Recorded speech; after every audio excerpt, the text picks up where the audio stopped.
Not only is Bianca Bosker a Cork Dork, she wrote the New York Times bestseller on being a Cork Dork. Here's Bianca Bosker.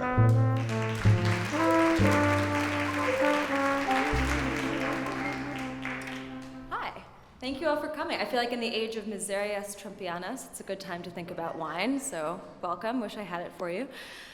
Now, well, I have it for me.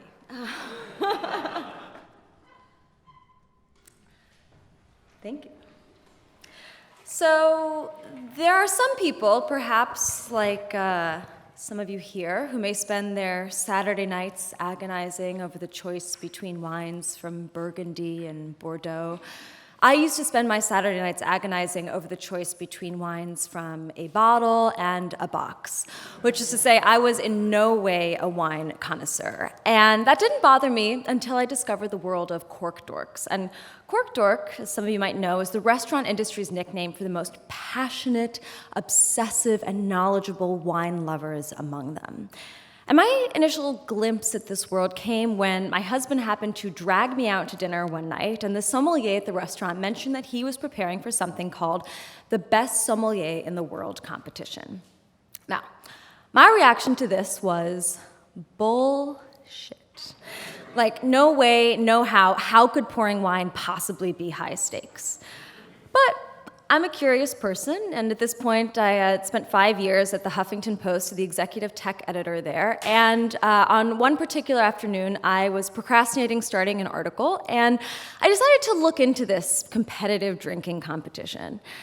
And long story short, I got hooked on binge-watching YouTube videos of the Best Sommelier in the World competition, which, if you've never seen it, is essentially the Westminster dog show with booze. These well-groomed specimens walking in a circle, being judged on minutiae you can't even begin to fathom. And it was, for me, mind-boggling. I mean, I had thought of wine as this beverage of pleasure, and these people turned it into something approaching sheer god-awful pain. They licked rocks to train their palates, they divorced their spouses to spend more time studying, they hired voice coaches, memory coaches, took ballroom dancing lessons to learn how to move more gracefully across the floor. And I didn't get it. I became fixated on this question of why? What was the big deal about wine? What was I missing? Why did these otherwise rational people spend all this time and money and effort on something that at the end of the day turns into expensive pee? So, against the advice of all those who love and care about me, I quit my job and started drinking very heavily. I decided I want to just write about these Cork Dorks. I wanted to see if I could become one of them. And now, coming from a job with executive in the title, I figured that I would start at a 2 Michelin star restaurant and work my way up to a 3 Michelin star restaurant from there. Utterly delusional. Sommeliers have a name for people like me at this point. We are civilians.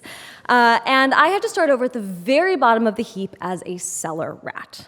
From there, I began training to become a sommelier.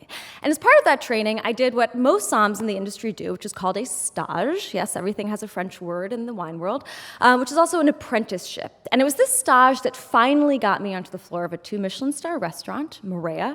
And it was also this stage that forever changed the way I eat and drink. Now, Maria, for those of you, probably some of you here are familiar with it, it's a restaurant not that far from here on a stretch of New York near Central Park known as Billionaires Row, which should tell you something about the restaurant's clientele. And it was here at Maria that I gathered for my stage at 5 p.m. with the rest of the staff for lineup, the daily pre-service meeting. Now, the chef kicked things off by introducing a 6-inch half pipe of bone marrow that was new to the menu. The pastry chef recited the petit four she'd be serving that evening. But the maitre d' George was the main event. Began to rattle off names. Octavio Sansone, wine PX at 6:15. Mr. Gino Wild, another wine PX at 8 p.m. PX, Victoria, my mentor and one of the sommeliers, explained, is short for Personne Extraordinaire, restaurant code for spends dough. And this is my first glimpse of a particular rule of the restaurant world. Restaurants are judging you even more than you are judging them. Maria gathers data on its guests, their pet peeves, personal preferences, relationship to the restaurant, and guests can be marked as opportunities long before they step inside. As people began to gather and sit down at the restaurant, the servers, Sams, and I would get soignés, paper tickets that printed as soon as each table was seated so that we knew how to treat the group. A soigné marked ATG meant according to Google, as in ATG, investment banking analyst at Barclays Capital. Maria divided its guests into tiers that include occasional wine PX has been, and PPX, personne particulièrement extraordinaire. A temper tantrum will get you labeled HWC, short for handle with care, which is what other restaurants call SOE, sense of entitlement, and the servers call this motherfucker was crazy last time. I'd heard of sommeliers at Le Bernardin, 3 Michelin stars, not too far away from Maria, that had actually memorized men's luxury watch brands so that they could scrutinize people's wrists and recommend wines with an equal price tag to match. And I asked Victoria if she ever stereotyped her guests. Definitely, she said. Ultimately, the most important thing was to glean what a guest wanted from the interaction and deliver that along with the wine. The elderly couple sought an audience to admire their jet-setting lifestyle. Men often craved simple adoration.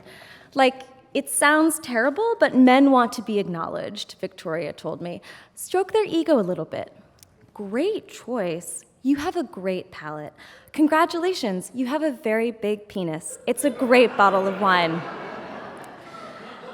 The night devolved into a frenzy of activity. The hit, people were lining up. It was an adrenaline rush. It was busy, it was frenetic, it was exciting. I was constantly underfoot. And as the night progressed, I began to see the sommelier's work in a slightly different light. Yes, it could seem mercenary, but then again, liquid keeps restaurants liquid. And I think, we think of chefs as the creative geniuses of the restaurant world, and yet Soms were creators in their own right. Through flavors in a glass, they were helping people travel through time and space without ever leaving their seats. Table 46 was inhaling the aromas of Lebanon, or Table 22 could be savoring the smells of France in the years just after World War II.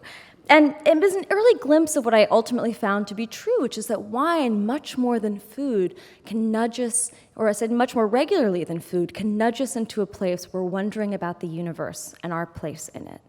But it was emotional, too. In the care that Victoria took with the words that she picked, her body language, the way that she executed very carefully the 17 steps involved in properly opening and pouring a bottle of red wine, she was ushering people into a universe where everything was beautiful and elegant and refined. People didn't just come to Maria for the calories, they were there for the experience, the memory. She was, in subtle ways, helping to make up for the sting of a bad marriage, a disappointing job or child. And as one sommelier explained it to me, my job is to make sure that when the guests leave the restaurant, they have rainbows coming out of their ass. Thank you, and cheers to that.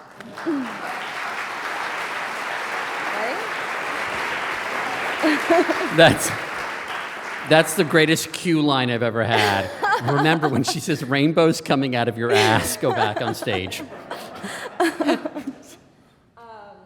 So we were talking about this earlier. So when I was starting to train as a sommelier, I weaseled my way into what are sort of these secret societies hiding in plain sight in New York. And aspiring master sommeliers will gather in the off hours at restaurants, usually 10 a.m. weekday mornings, to blind taste and really learn how to hone their palate. And so I showed up to these early on, hoping to learn how to taste. And it became very clear very quickly that was way beyond my level, and I first had to learn how to spit. So, Mo, you ready? Yes, and okay.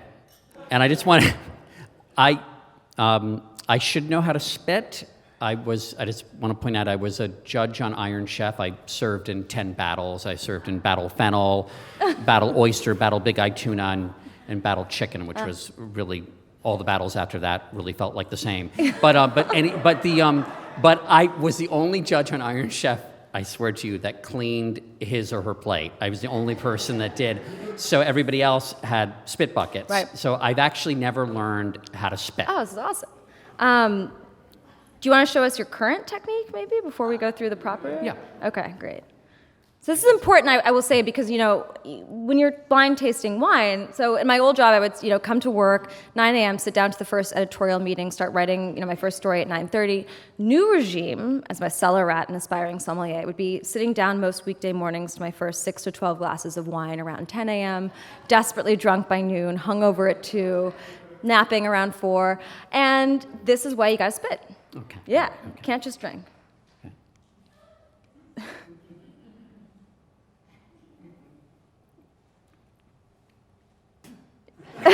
It's very. It's like. It's very counterintuitive when it's in your mouth not to drink it, No, not you gotta to spit swallow it. You gotta spit it. I can't Yeah. taste it Okay, if I don't. So I will say my first spitting technique was something I like hope I didn't this. spit in your wine. Okay. Oh, do you want me to hold Not your? good. Do you want me to hold your hair back when you do that next time? I should not have worn It's white. just like we're back at Dorian's. Yeah. Sorry.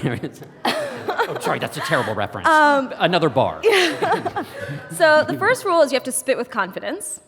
Sip So with confidence. spit Oh, with spit with confi- confidence. Okay. You're not drinking it, you're spitting it. So you're gonna spit with confidence, and I will say that if you're really good, and you can tell a wine a true enophile this way, you could be able to really spit in a stream from here almost without bending down. Like a, Yeah, I mean a real Like it's a thing. Yeah, I'm a urinal. little rusty now, but I'm gonna try and then repeat after me. Okay. oh.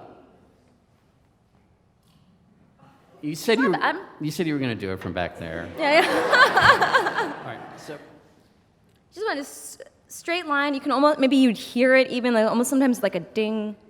Don't swallow it, you gotta spit it. Oh my God!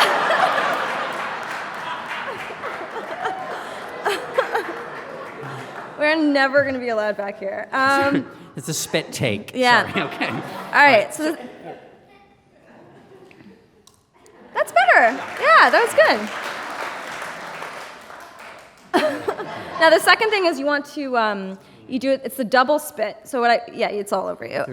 New shoes. The double spit is essentially so even after you spit, you still have a little bit of wine left in your mouth. And the way that you get drunk after like 12 glasses, even when you spit, is you're absorbing it, through your sort of mucous membrane. So the double spit is to spit and then spit whatever just nasty saliva is left in your mouth. Is it basically that you're using it as mouthwash? Kind of. I'm serious. That you're kind of swishing it around there, and then you'll still taste it afterwards. Yeah, you're almost chewing the wine. You want to get it all over everywhere. And then you do the double spit. You'd be surprised at how much you have left over.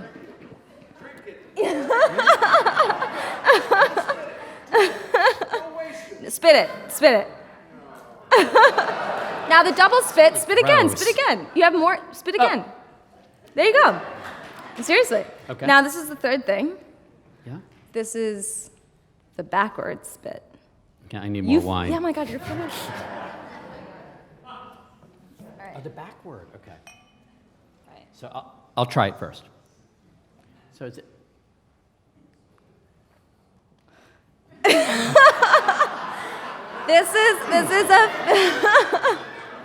This is a favorite Somm joke. So a backwards spit means you swallow the wine. That's great. You That's my mastered favorite. it. You're a real expert. Congratulations. You are halfway to becoming a master sommelier. Cheers. Cheers. Yeah. Thank you. Bianca Bosker.